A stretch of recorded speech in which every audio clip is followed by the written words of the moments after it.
welcome back to the Heal Your Brain Masterclass. I'm Dr. David Jockers, your host. And today I've got the honor of interviewing Paola Telfer from Sens.ai or Sens.ai. And we're talking all about reversing your biological brain age. And she's got some amazing technology that really helps you understand your biological brain age and how your brain is aging, and helps enhance neuroplasticity so you can reverse your brain aging or slow it down and improve your brain as you get older. And so a little bit about Paola. She's a serial tech entrepreneur with a passion to develop technology that improves lives. And she's the CEO and founder of Sens.ai, a neurotechnology company that helps people take control of their brain's neuroplasticity to extend their cognitive health span. We go through this in great detail. We talk about how she developed the BrainYears testing for looking at your biological brain age. And we talk about her brain training program that you can be doing at home. And also, if you're a clinician, it's amazing for clinicians to be able to measure their patients' brain aging and then actually give them neurofeedback programs, as well as whatever other modalities you're doing, hopefully nutrition, lifestyle, all of that, and actually remeasure and be able to see improvements in biological age of the brain. So really cutting edge technology. You guys are going to enjoy this interview. So without further ado, let's go into it here with Paola Telfer from Sens.ai. All right, well, I'm here with Paola Telfer. She is a serial tech entrepreneur, and we're talking all about how to reverse your biological brain age. You can check out Paola's great website, Sens.ai. And Paola, can you share what led you to start Sens.ai and why this became such a personal mission for you? Yeah. So we refer to it as sensei, like the Japanese, master.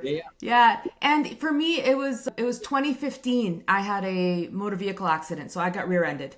So out of the blue, top of the world right now, and then suddenly I had to have neck surgery. I had all kinds of physical issues, like musculoskeletal, and I had a concussion and I had PTSD. And so that really turned my life upside down. I was a CEO of another company at the time, another startup, and I had a young son and a husband. So my son was 6. And so it really, really disrupted my life. And in that process, I came to understand a couple of things. One is that the root of my healing had to start with my mind and my brain. It couldn't be physical first. And that my nervous system was step one in that. It was really about regulating my nervous system and coming back online in a way where I wasn't fearful of the world, right? And I also discovered neurotechnology. So when I was searching for solutions for myself, I realized the power of neurotechnology in really great clinics that were doing neurofeedback and neurostimulation and things like that. And my educational background in my bachelor's was in electrical engineering. So I was, immediately drawn to all the squiggly lines, all the signals, and felt the impact personally. So I became quite enamored with this intervention that had been around for decades, like more than 50 years. And I knew nothing about before, and had science behind it, though not sufficient. And I just wanted to basically share that goodness that was available, but largely untapped, and scale it to people who could benefit from it, that didn't have the dollars to go to these really fancy clinics where it kind of resided in its top form. So that was where the passion came from, is because I really had a very strong felt experience, and it changed my life. Yeah, so you had a pain to purpose story, which is why most people get into the natural space, especially people that really have a mission. It's usually their own personal story or a close family member or something along those lines. And so you saw these amazing results with this. And can you break down what is neuroplasticity in the brain? What does that mean? And why is that so important? Why is it important for people to understand that when it comes to our overall health and wellness? Neuroplasticity is really, it's such a superpower. That's why people need to understand it. It means that you have agency. You're not stuck with the brain you have today, nor with the brain you were born with. So you have control of changing it. So that's the first part. And it can be changed by regular life stuff. So whether it's interventions that are physical, we talk about learning languages. I know with your work around neurobics, that's really interesting, right? Yeah. Like changing from your dominant hand to your other hand, things like that Very, very powerful. And then when you think about aging, I think the problem is if we don't really embrace and understand that we have neuroplasticity, we accept that cognitive decline is normal. And it's something that we just need to, be okay with as we get older. So as we become grandparents and all of this, we're like, yeah, it's normal that I'm not going to remember what I started this conversation trying to say, or it's normal that I can't really connect with my grandkids because I can't follow, right? And so I'm telling the same stories over and over, all the usual stuff that we've seen with generations before us, and we think, yeah, I'm destined to that. But neuroplasticity tells us different.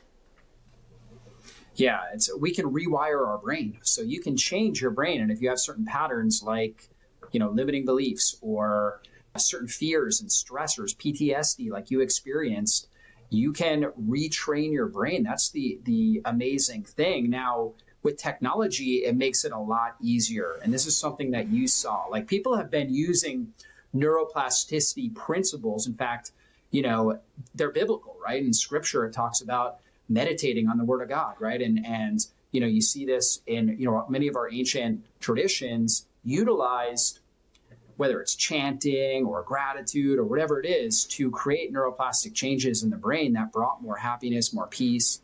But with technology, we can get faster results. And I think it's also really powerful because we have so much stimulation today to have some sort of technology that can really enhance this. And you saw this as kind of a gap in the wellness industry.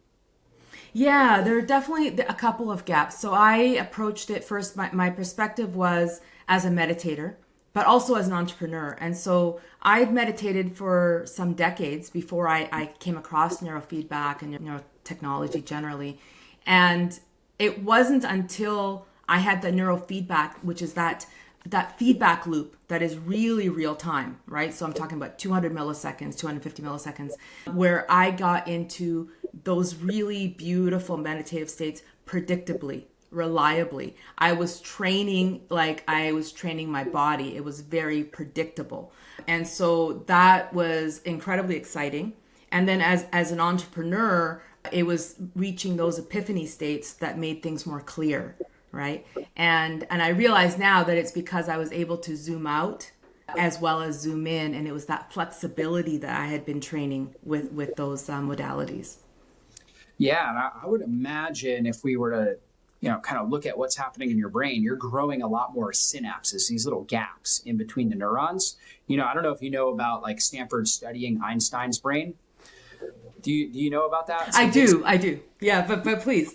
Tell the audience real quick. I mean, they studied Einstein's brain because they wanted to see, did he have more neurons, more brain volume than the average person his body size, right? Male that was his body size. And what they found was that he had the same amount of neuronal mass.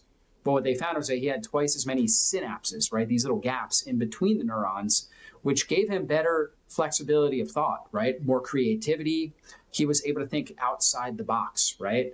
And neurofeedback, meditation, practices like that can be really helpful for enhancing synaptic density in the brain. Yeah, absolutely. And if I could add to that a little bit, it's really when we think about those creative states or those connections, connecting different thoughts, which is often what disparate thoughts really, what adds to creative ideas, that is often accomplished in gamma brainwave training.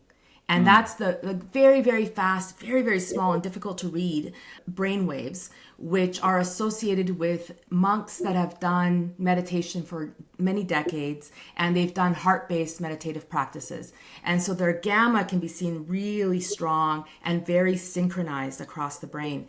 And so one of my goals was in developing the system was, can we make sure we can train gamma in a way that has high integrity signal? And so that led us into an engineering sort of path, which was around developing our own electrodes to could do that. So we do have a lot of patents around that and how we built the system so that the integrity was really high on the signal. But back to your original question was around where was the gap? And so I saw that part of the gap was obviously these modalities work, neurofeedback, neurostimulation, heart rate variability training. But the real gap for me was that even though I was doing those in clinics, I was underwhelmed by the measurement. Like I knew anecdotally, I knew personally that it worked, right? My concussion was better. I could get back in a vehicle with another driver without like going into like a hypervigilant state.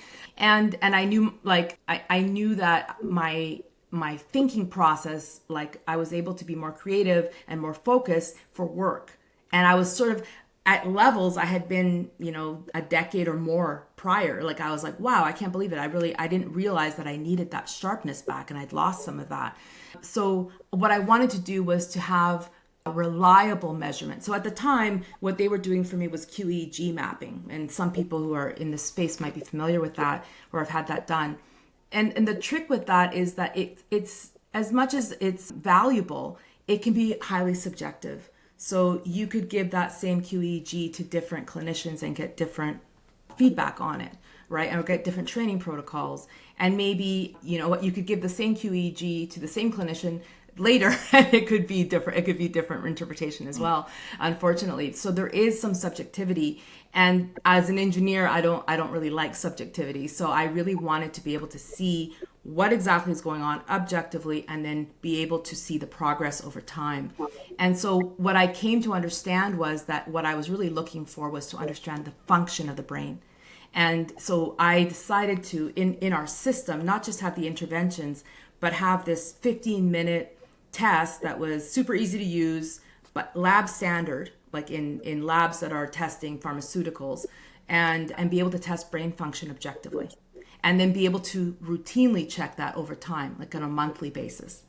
And so that became very important to me, but it also became important to us learning what worked and how to make those interventions better. And then ultimately now we're at a point where that's helping us to contribute to the field with some of our research and our findings from that data set. Yeah, really interesting. And you developed I guess this is a way of measuring brain years, right? Where you're measuring the brain differently. Can you explain that? Yeah, for sure. So BrainYears is actually an AI model it's a biological brain age clock. So much like the epigenetic clocks or like the Horvath clock that you might be familiar with, one of the originals, or maybe I think it is the original. And in the brain, that's largely been unachievable, like in terms of having a very accurate clock. So the gold standard clock for the brain would be based on MRI. And so what we're looking at here is can we actually see how the brain is behaving from a biological age perspective? So there's your chronological age, right, and we're extending that, like where there's a lot of research and a lot of progress in extending our chronological age. So we're extending our lifespans, but our biological brain age in terms of how is our brain functioning today? Is it functioning like a 20-year-old or a 50-year-old? That's actually relatively important for us to measure and to in a way that we can intervene as well. And so that's what we've built. So we've built something that we're going to be publishing in conjunction with the Buck Institute. And if you know the Buck Institute, it's the largest research group focused entirely on aging. And so they've been around for some decades, and they do incredibly good work, very deep science. And so we were very lucky to partner with them and have their expertise on this project. And now we're going to be publishing to share the knowledge. So the idea being, as you think about brain performance, we can think about how fast are we thinking, how good is our reaction time, but that's only one piece of the puzzle. So the other pieces are how flexible is it? How, so we talked about like gamma. Can you switch from gamma to alpha, which is more relaxed, right? Can you shift from being really focused at work to zooming out to do creative thought? Right? Can you shift from work mode to being with your kids, right? You want to be able to have that flexibility. And the other aspect would be recovery. Can you recover from high stress? Because high stress will naturally come, especially if you're a high performer. And can you recover quickly? And as we get older, it becomes harder to recover quickly. So all of these things are measurable, but they're also trainable. And so that's the exciting part as well. Right.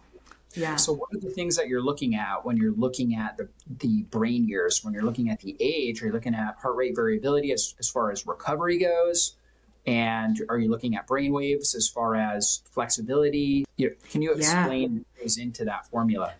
Definitely both of those. And then the other, so HRV, EEG, and ERPs are the three. So HRV, heart rate variability, that's become such a known marker of resilience, and we measure it. Like, I'm wearing an Aura. I'm sure people have Whoop is another great device. We have EEG, so that's the brain waves. So that's your neural activity you can capture electrically at your skull. And then we have event-related potentials, ERPs, which are lesser known. But ERPs are actually what is more difficult and actually very important to our model. So ERPs are this 15-minute test. It's all included in the same system. And if anyone's watching visually, I'm just holding up the controller. So you would have the headset on, our headset on, which looks like this. And then while you're doing this speed test for 15 minutes, we are actually capturing your brain's activity. And so even before you hit the button, that maybe you hit the button around half a second, about 500 milliseconds. In all the seconds before that, you are receiving the visual information maybe at 100 milliseconds. You are deciding what's important and what's not. So you're filtering. You are then making a decision, right, about what you're going to push, right or left.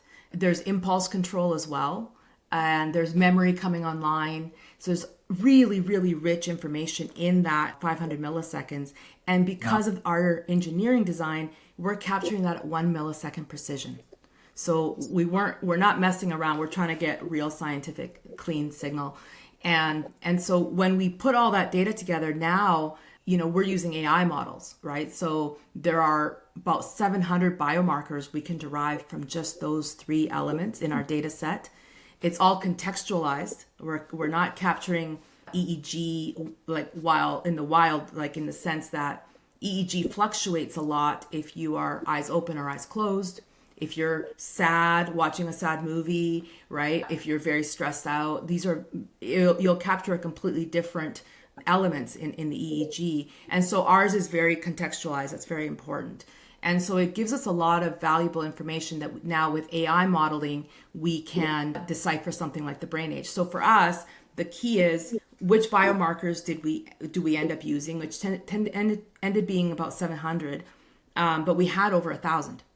And then what you end up with, just to give a sense, if you look at a scatter plot of all these people, thousands of people on our platform, and you look at chronological age versus biological age, and you look at that line, the 1-to-1 line, that linear line, the line that's like 1-to-1, we're looking at a 0.92 level of accuracy with our ability to predict that biological age, that chronological age. And there's going to be lifestyle changes that people would have that might move that age by, maybe 4 or 5 years, but that's expected. And so if we were looking at an MRI clock, it's sitting, the best in class ones are being like 0.95. That would be 0.95 instead of the 0.92. So we're very close to that. But what's really powerful is that we're measuring neurological signals to capture our clock, which means that it's upstream from the structural changes that you would see in an MRI. And so it's still very malleable, right? So we're still at the neuroplasticity level where we can intervene and change those biological years. And this is all something people can do at their home. Is that right? Yeah. It's a combination of things.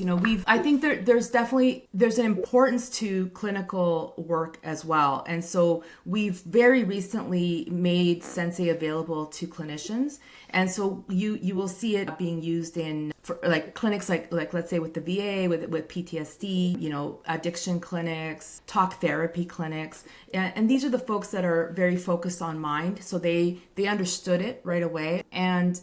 And what we're going to be, so that's the professional membership that we have. So and you can do the neurostimulation aspect in a clinic. So it's really nice because you can stack it with other interventions that you're doing in a clinic, and it just helps the mental state of the patient, and they can feel the change right away. And so that's already very powerful.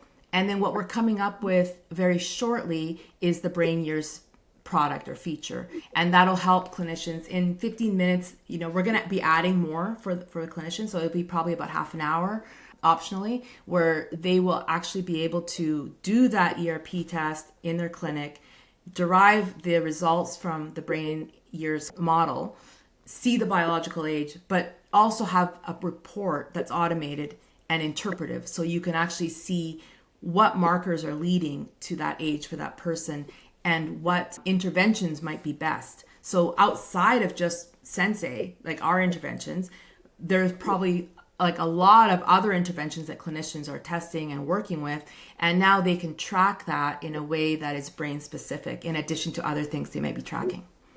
So that's super exciting. Absolutely. So you can get your BrainYears scan, and then let's say it says you're 55 years old, and it says that your brain is actually 65. And then you can use the Sens.ai program along with good nutrition, getting blood sugar stabilized, good regular exercise on a regular basis, really prioritizing good sleep, keeping your stress under control, getting sun exposure, all these different natural modalities, and then maybe whatever your doctor or clinician's recommending. And then you get the test done the following month. And the month after that, you can watch how your brain is progressing as far as, obviously your goal would then be to reduce the BrainYears, the aging impact of your brain, and get it back down close to your biological age or even younger than your biological age. Exactly. And I think that that's best done in the clinic because it has to be in the context of your whole health, like what else is going on, right? So as a technology that is in the home, we don't know if you're going through a divorce, right? We don't know the other circumstances in your life, or that you just had surgery, whatever it is. And so the clinician is best suited to interpret that in context. And so that's why we're launching BrainYears into clinics versus at home. People can do assessments, and it will still be valuable. And we will use some of that logic, some of that modeling to help them get benchmarking between themselves and other people, but it won't be that comprehensive report. So it's more on peak performance, extending your cognitive health, but less on the clinical side at home. So there's really two options for people. Clinicians can get this to start implementing it in their practice and see these real objective changes in their patient's brain health, which is obviously great for compliance, because when people are able to see, a score, right, or a pre-post, they're going to be more compliant with recommendations. So a great thing for clinicians to do. And then people can get started with the brain training program if they want at home. They're just not going to get the BrainYears assessment, but they can still start with the Sens.ai program to help improve overall brain health and obviously see the positive changes associated with that. Is that correct? Yeah, that's correct. And then we would recommend they go into the clinic. Like the ideal state is that you go into the clinic every quarter, like every 3 months, and you get another BrainYears test, and then you see how things are progressing. And then at home is best suited for neurofeedback. And because neurofeedback is like exercising the brain. So you want to do that quite regularly, like 5 times a week is really ideal. So would you say this is almost like, many people have tried meditation and many people have quote unquote failed, right? Although I say there's no failing when it comes to prayer, meditation, gratitude. Even if you're able to do, 1 minute of stillness, right? 1 minute of gratitude, that's positive, right? But a lot of people have not been compliant because they don't have predictable results. And would you say that using this is going to enhance their level of predictability with the results that they're going to get? Yeah, I mean, I would say yes. My answer would be yes, with the caveat that, as a meditator and, thinking about the teachers I've had, when you have scoring on meditation, it's a little bit, against the purpose, right? Like, so that you create striving, where meditation is very much about being present. But we do, as much as we can, give the scoring. So for example, we would tell you how much time in, let's say, a 20-minute session you spent in the state, the state you're trying to train. So you're trying to train gamma, for example, you spent 30% of your time in gamma. Next time you'll spend more and more and more and more. Or sometimes you're having a bad day and it's less. So you'll be able to see that. And that's probably the best measure. But the fact is that meditation, I think in our society, we've simplified it so much that we tend to think of it as just, I think alpha is probably the best way to describe it, which is just a very relaxed state, which is really, we close our eyes and then we keep thinking, am I doing this right? Am I wasting my time? And then versus what we do is we have a systematized approach to improving and advancing a meditative practice, which is actually correlated to improving your mental flexibility and going up the mental wellness pyramid. So it's a gamified app for home, And you start with the nervous system. So you start with alpha, you start with HRV biofeedback and alpha training, which we call calm. And all variations of that. So there's a deep calm. There's different things you're doing here. But you're basically training inner safety. That's step one. And then once you get that balance in your nervous system, now we start training focus. And now we're talking about distractibility. We're talking about kind of toning that dopamine need, right? So we're actually leveraging dopamine, but we're leveraging it in a way where you're doing this biofeedback with focus states and you're getting rewarded, but in this very gentle way, right? And so and then it's very pleasing to get all the rewards and things are lighting up on your screen. And it's like a hands-free video game, but you're getting better and better and better at it. But that's not necessarily meditation, right? And then now you start going into alpha theta and theta gamma and alpha gamma. And now we start getting into real meditative practice where there's variations on zoomed out, sort of like a mindfulness practice, like more of an observer. There's more like a zoomed in, single pointed focus meditation, more Tibetan style. There's a heart-centered meditation. And there's more of a transcendent meditation, like a gamma theta. So we talk about these on the website for people who are interested in the blogs. And so that's definitely one type of person that comes to the Sensei system for home. And we can definitely help with that because you are basically having the experience of meditation. Like if you have a very kind teacher who's teaching you meditation and they just tap you on the shoulder at the right time when it's like, oh, you're falling asleep. Oh, you're losing focus. Right? It's effectively that, but now with real-time feedback of your biosignals. So it's quite powerful. You make progress fast. That's great. And people can learn more about all the different brainwave states at Sensei, at Sens.ai. I would recommend if it's about learning that side of it, I would go to Sensei/science. And we lay a lot of it out, like the brain networks and neuroplasticity and the modalities we use. Like we talk about the transcranial photobiomodulation and how that's stimulating the brain with near-infrared light and it's stimulating the mitochondria in the cells. So we talk about all those things in depth, as much as you want to go.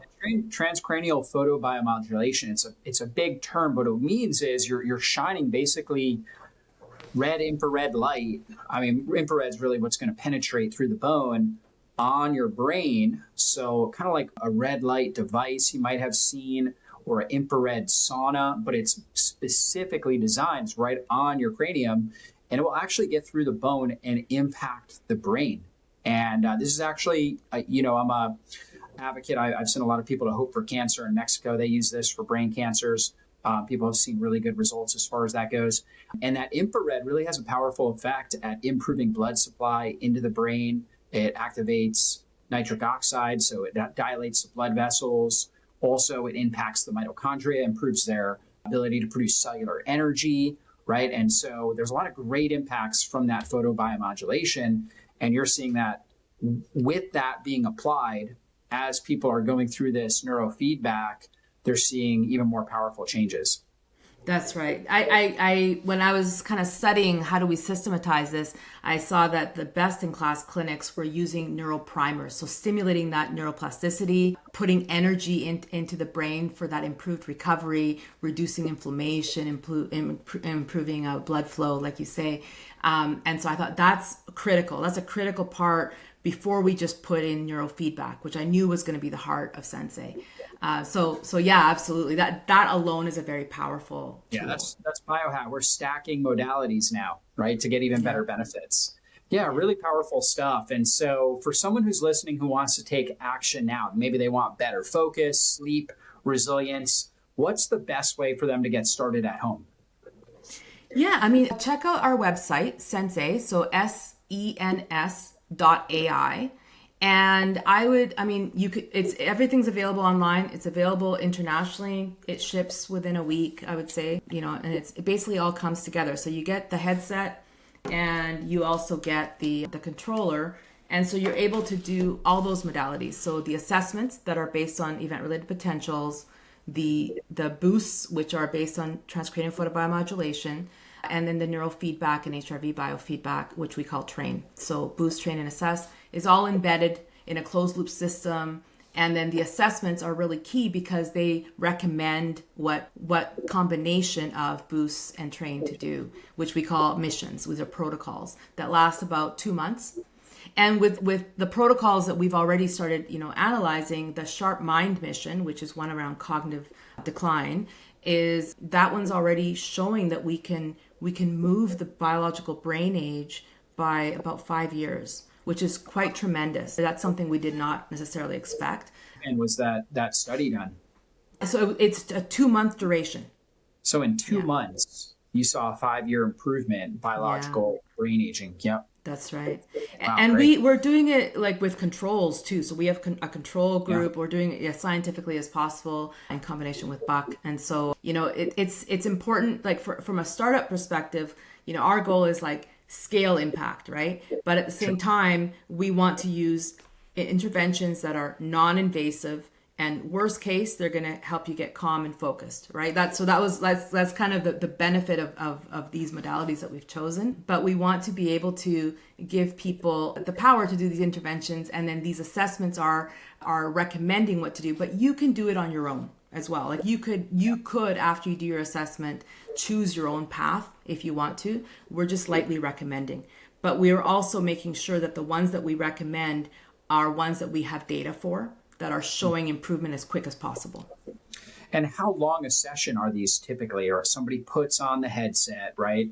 They've got the little panel, right? And how long how long should they allow for the actual session? It's usually 15 minutes. Yeah, and some people choose to go longer. So after some time, we start allowing people to go longer. But 15 minutes is really all you need for a lot of them. That's great. And can people like stack this? Like maybe they're in the sauna, and normally they read in the sauna. Can they do this in the sauna? In the sauna. So now it depends. Now I'm thinking, is it a wet or a dry sauna? But like wet, probably not so much. Yeah, not a wet sauna for sure. Probably not a super hot dry sauna, but maybe an infrared sauna that gets up to maybe 150 degrees.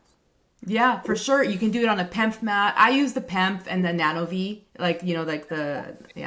NanoV that goes up the nose, and then I do the neurofeedback with that. Is that infrared? Is that like red and infrared intranasal? No, it's oxygen. It's oxygen. Oh, okay, yeah. So you're getting more oxygen up in. Yeah, that's great. Yeah. I just got a photobiomodulation nasal. One that goes actually nasally, improve nasal nitric oxide levels, which get up into the brain. And so I was about to experiment with that. So I'm all about stacking these kinds of things. So trying to figure out in my head, okay, when can I do this? And can I combine it with some of the other things I'm working on and I'm doing?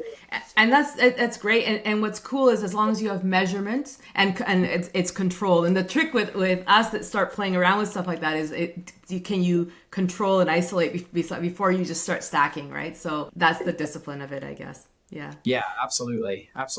Well, this has been great. Why don't we finish with just kind of a quick rundown? I think people were probably curious about the different brainwave states. You touched on alpha, you touched on gamma. Can you just go through a quick summary of each brainwave state, the benefits of them, and then kind of finish with that? Yeah, for sure. I mean, I think first it's important to understand that we're always having all the brainwaves at once. So you're never just doing alpha or just doing gamma.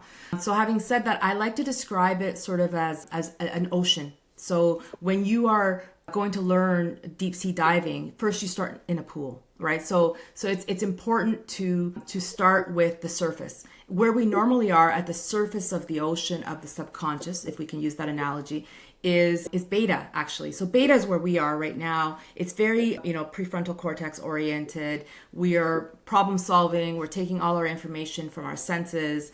So very externally focused. And that is where we do our work, right? So when we're in beta and we want to train beta to be more honed in, it's about being indistractable, right? It's about being able to deep dive on problems for hours at a time. So that's the benefit of beta. But when beta gets out of hand, it's too dominant, right? Because we are, inundated with information from our socials and the media, etc.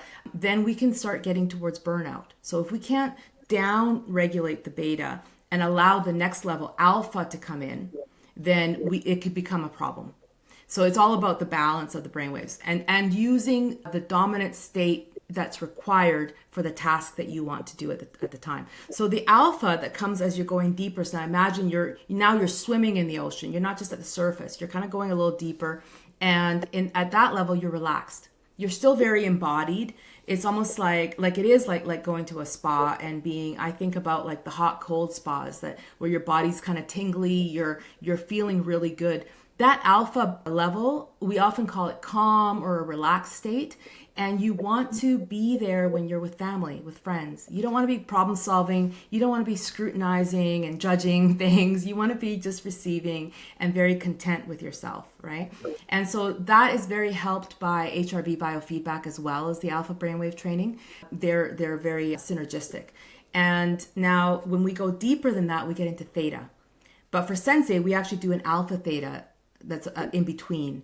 And so alpha theta is much more hypnagogic. So this is where you can rewire your brain. So you'd mentioned earlier, our belief system, right? The mental habits that we have, can we rewire those? You can rewire those at alpha theta. And so we have a program that's alpha theta that we refer to as introspection. The mission around that 2-month protocol is called Freedom Now.